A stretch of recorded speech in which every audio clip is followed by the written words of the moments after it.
something has gone terribly wrong. For decades, one of the most breathtaking and biologically irreplaceable ecosystems in all of North America has been slowly dying.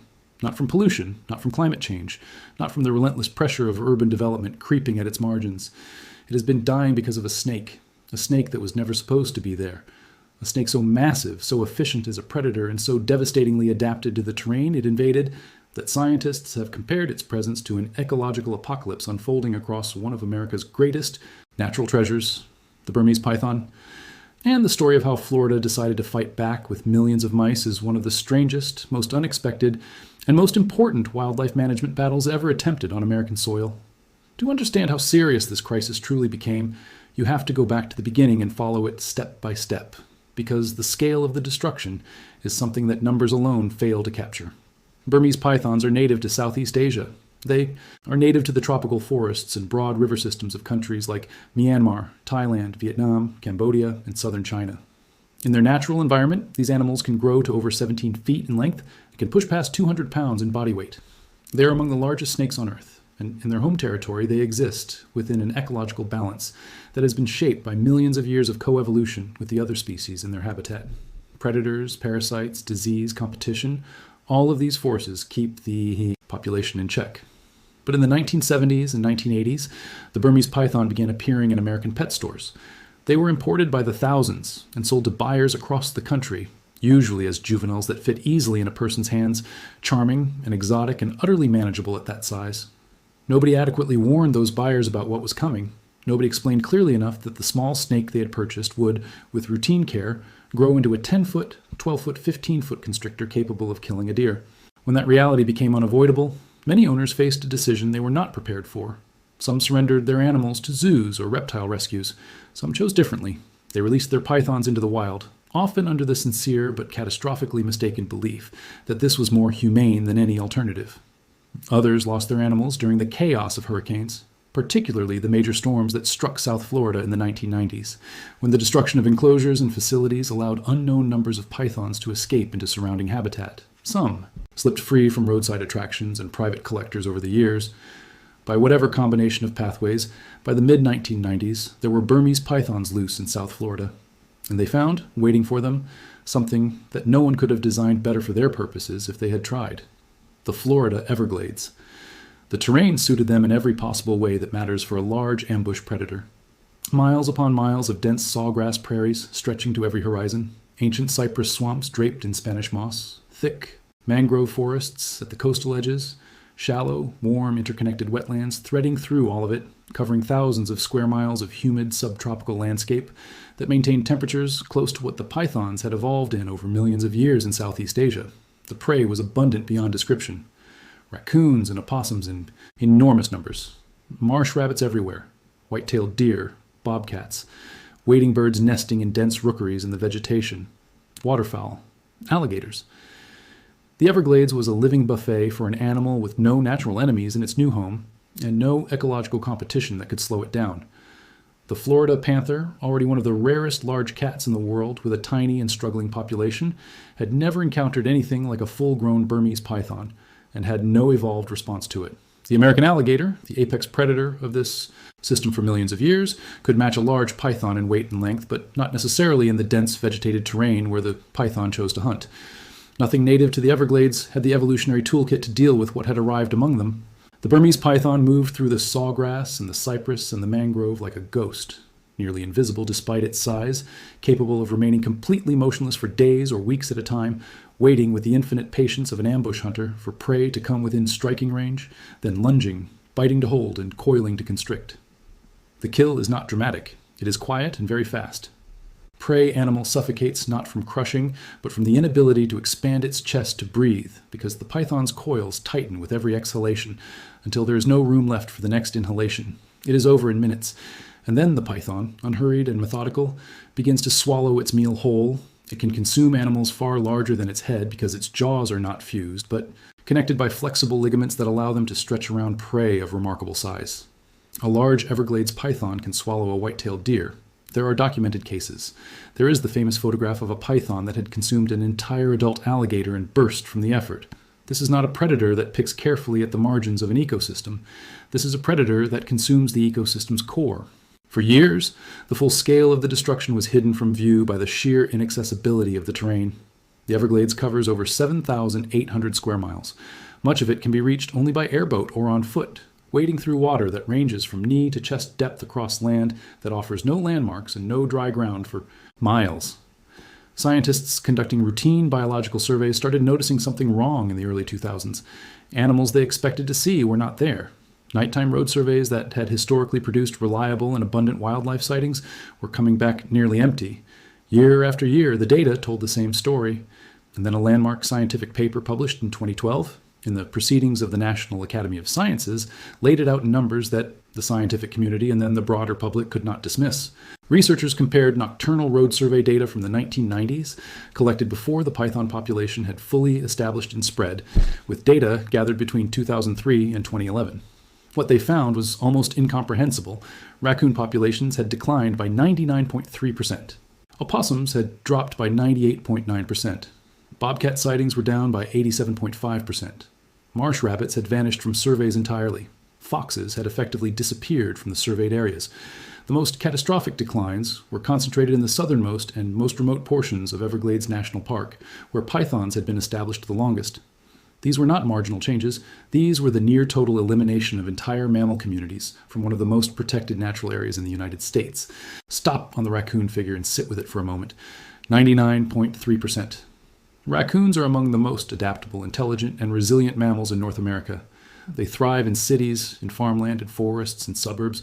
They can eat almost anything and live almost anywhere. They have been navigating a world full of predators for millions of years. And the Burmese python had nearly erased them from the Everglades. If the raccoon was functionally gone, what did that mean for the species that were genuinely rare, genuinely specialized, genuinely dependent on specific ecological conditions that the python was now dismantling? University of Florida. Scientists eventually documented at least 85 species of birds, mammals, and reptiles that Burmese pythons had been recorded consuming in the Everglades. 85 species. The cascade of consequences from this level of predation touched every corner of the ecosystem. Florida panthers, already critically endangered with a wild population of under 200. Animals at its lowest point depend on deer and other mid-sized mammals to sustain themselves. As python predation collapsed mammal populations in core Everglades territory, panthers were being robbed of the prey they needed. Raptors lost their hunting grounds. Wading birds lost the small mammals that shared the wetland habitats where they nested. The food web that had sustained this ecosystem for millennia was being dismantled one predation event at a time, replicated across tens of thousands of individual encounters happening in the dark, in the water, in the sawgrass, invisible to anyone who might have intervened. By the most conservative estimates available, tens of thousands of Burmese pythons had by now established themselves across the greater Everglades ecosystem. Some researchers believed the true number was higher, possibly significantly so. Accurately estimating the population was itself a problem of enormous difficulty. These animals are cryptic in ways that defeat almost every detection method. They blend into their surroundings with remarkable effectiveness. They can remain submerged in water. They move at night. In any given search, you might be within feet of a 12-foot python and never know it was there. Environmental DNA sampling, a technique that detects genetic material shed by animals into the water around them, confirmed python presence across a vast and still expanding range. The snakes were spreading north, spreading west, appearing in the Florida Keys on islands that had never encountered them before, threatening ecosystems and endemic species that had no capacity to absorb this new pressure. Florida's response began with the tools that were available: permit requirements for python ownership, a federal ban on importation of Burmese pythons that took effect in January of 2012, a paid contractor program that hired hunters to search for and remove pythons from designated lands, annual public hunting events like the Florida Python Challenge that channeled public energy and participation into the removal effort. These were all genuine efforts, and they removed real animals. Hundreds of pythons, then thousands, accumulating over years into a removal total that crossed 20,000 individual snakes. But against a breeding population that numbered in the tens of thousands, where a single large female could produce between 50 and 100 eggs per clutch, in terrain that human hunters could access only partially and imperfectly, the removal programs were running hard just to stay in place. Something more was needed. The answer that emerged from the scientific community drew on a lesson that had already been learned on a small island in the Pacific Ocean, Guam. In the years immediately following the Second World War, the brown tree snake arrived on Guam as a stowaway in military cargo. It was a modest-sized snake by python standards, but in Guam's island ecosystem it was an absolute catastrophe. The brown tree snake consumed Guam's native birds with complete and systematic efficiency. 12 of the island's native forest bird species went extinct, either locally or globally. Native lizards were devastated. Small mammals collapsed. With the birds gone, the forest's ecological processes began to break down. Seed dispersal failed. Pollination declined. The entire biologicos, architecture of the island's native ecosystem began to come apart. Guam's forests today are silent in a way that visiting scientists describe as one of the most disturbing ecological experiences they have ever had. The birds are gone, and they are not coming back. Managing the brown tree snake led researchers to a discovery that was both counterintuitive and scientifically elegant. Snakes, as a group, have a specific metabolic vulnerability to a common medication that billions of human beings use safely every single day: acetaminophen, the active compound in products like Tylenol.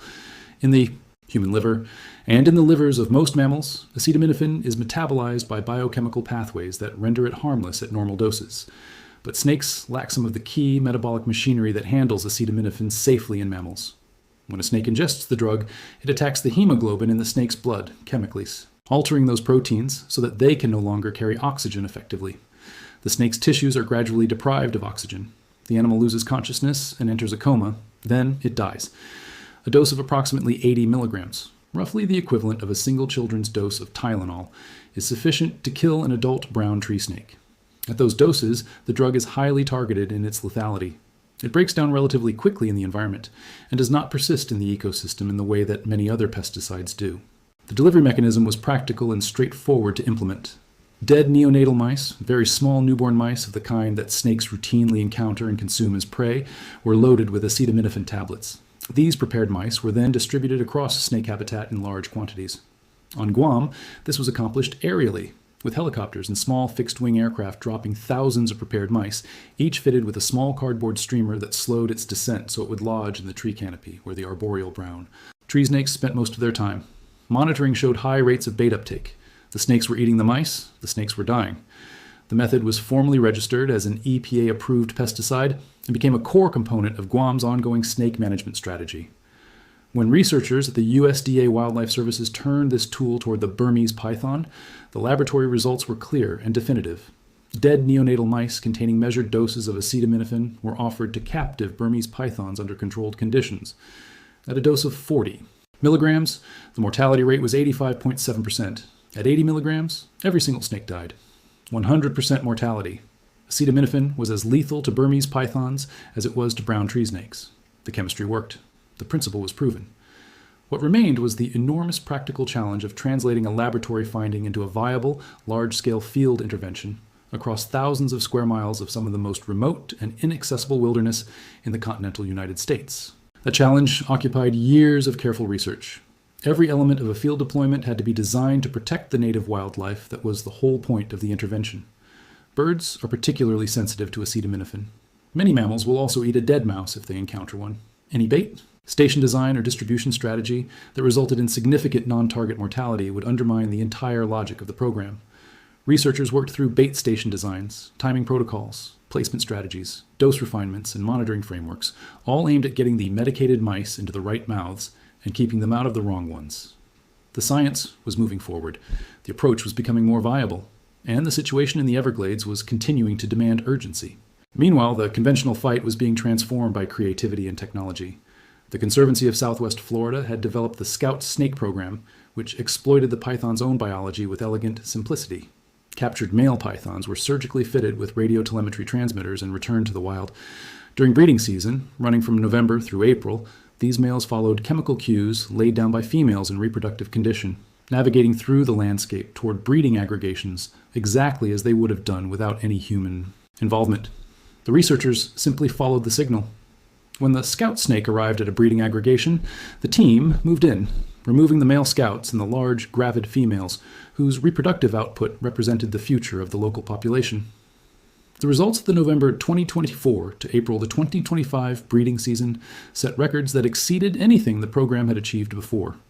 177 pythons removed from a 200 square mile study area in Collier County. Combined weight exceeding 8,000 pounds, more than 4 tons of snake removed in a single season.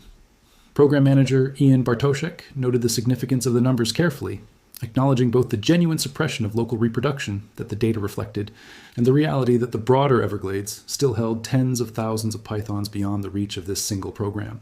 The state government had also dramatically accelerated the broader effort through the Patrick program's partnership with Inversa Leathers, the Miami company that turned invasive species into premium fashion products. Python skin belts, wallets, shoes, and bags made from Everglades pythons gave hunters a commercial market for their catch on top of the state's per-snake bounty payments. The combined financial incentive fundamentally changed the economics of professional python hunting. In just 3 months, between May and July of 2025, 1,022 pythons were removed through the combined program, 3 times the total from the same period a year earlier. July 2025 alone saw 748 removals, surpassing the entire previous year's count for that program in a single month. Florida Governor Ron DeSantis highlighted the results publicly and called for the program's continued funding, describing the state's $2 million investment as having delivered returns far ahead of schedule. The 2025 Florida Python Challenge brought 934 competitors from 30 states and Canada together for 10 days of public hunting. They removed 294 pythons, the event's highest total since it began in 2013. Winner Taylor Stanberry took 60 pythons in 10 days, the cumulative removal count for all. Florida Python programs since 2000 exceeded 23,000 animals. Every single one of those removals has a meaning beyond the individual snake. It is prey animals that will survive. It is food web connections that will hold. It is space in the ecosystem for native wildlife to begin, tentatively and slowly, to reassert itself.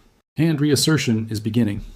In areas where removal pressure has been most intensive and most sustained, researchers are documenting signs that had seemed distant hopes not long ago. Bobcats killing pythons, native snake species preying on python hatchlings, the fauna of the Everglades, diminished and wounded as it is, beginning to push back in the spaces where the python's grip has eased. Bartoszek described one encounter that captured something essential about what recovery might feel like in this ecosystem. His team had been tracking a scout snake via telemetry.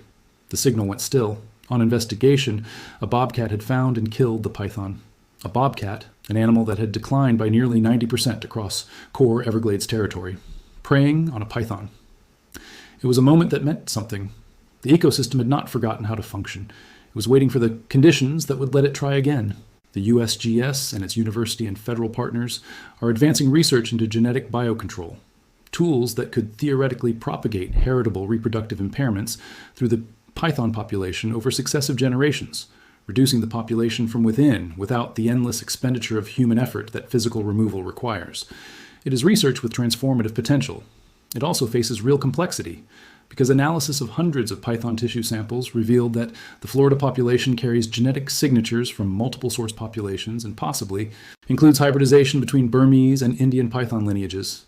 Designing a genetic tool that works reliably across that diversity adds layers of challenge to work that is already among the most technically demanding in conservation biology. The research continues, deliberately and carefully.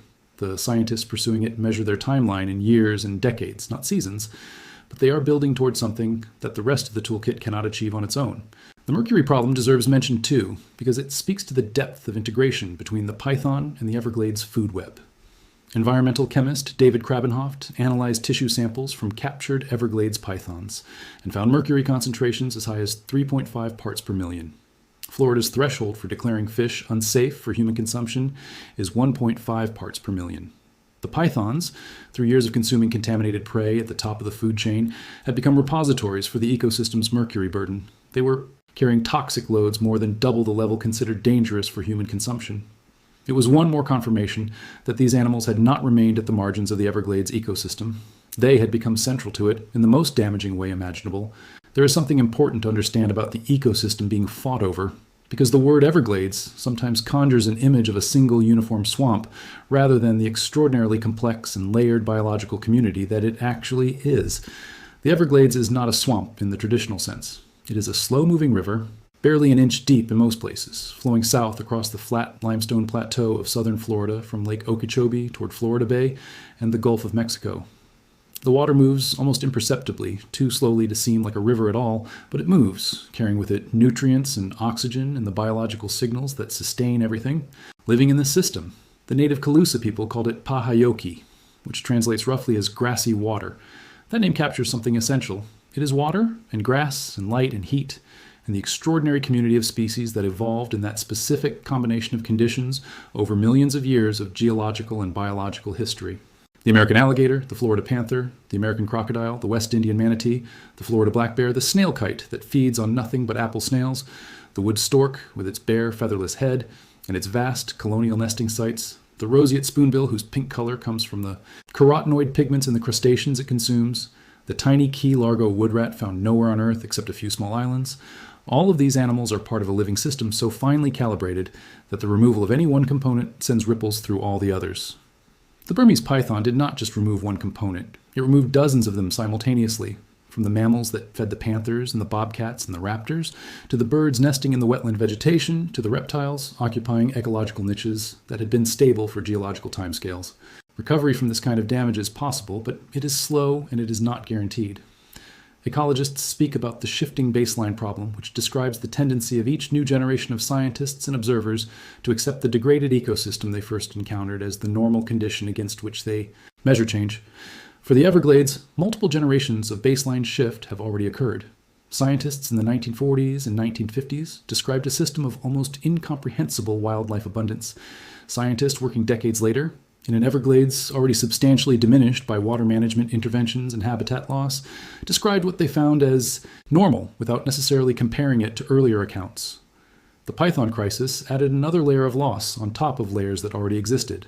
True recovery, if it comes, will need to aim not just at reversing the python's damage, but at restoring something approaching the full biological richness that predated not just the python, but the century of other human pressures that have reshaped the system. The hunters who go into the Everglades to find and remove pythons are doing work that is physically demanding in ways that are difficult to convey to someone who has not experienced it. The terrain offers no footing and no landmarks. The vegetation is dense enough in many areas to make visibility difficult even at close range. The heat and humidity in South Florida are extreme for much of the year.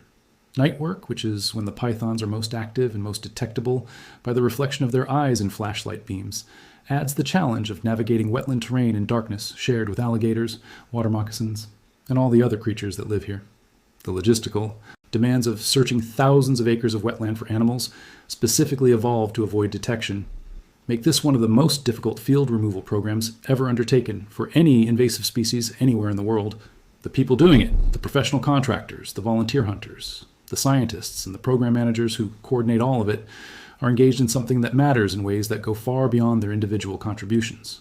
What they are ultimately fighting for is the idea that an ecosystem, even one as large and complex and damaged as the Florida Everglades, is not beyond recovery if the right effort is applied consistently enough and intelligently enough for long enough. That idea is worth something in itself. It matters, not just in the Everglades, but as a principle with implications for conservation efforts on every continent. Invasive species are among the leading drivers of species extinction globally, and as global trade and travel continue to accelerate the movement of organisms across boundaries that natural processes never bridged, the problem will not diminish in coming decades. How humanity learns to respond to invasive species, crises, the tools developed, the strategies refined, the lessons learned the hard way, will shape the biological future of ecosystems, from island chains in the Pacific to river systems in Europe to forests across the American interior. The story of Florida's python crisis and the mouse strategy at its heart is ultimately a story about consequences, about the consequences of decisions made carelessly at the pet store counter and at the moment of release by people who never imagined what they were setting in motion, about the consequences of ignoring ecological warning signs for too long, and about what it costs in time and money and scientific ingenuity and human effort to try to walk back a mistake of this magnitude once it has been made. The Everglades is worth the effort of saving. It is one of the genuinely irreplaceable places on Earth. But the scale of the intervention required to restore it, and the uncertainty about whether even the best available tools will be enough, stands as a permanent lesson about the risks of moving animals across ecological boundaries without understanding what follows. The mice are loaded. The scout snakes are tracked through the dark water. The hunters wade at midnight through the sawgrass. The geneticists work toward tools the world has never seen deployed at this scale. The pythons are still out there, patient and efficient and difficult as ever to find. But for the first time in the long history of this particular disaster, the people fighting back have more than hope. They have evidence, they have momentum, they have methods that work. The question now is whether it will be enough and whether it will come in time to give the Everglades the chance it needs to breathe again.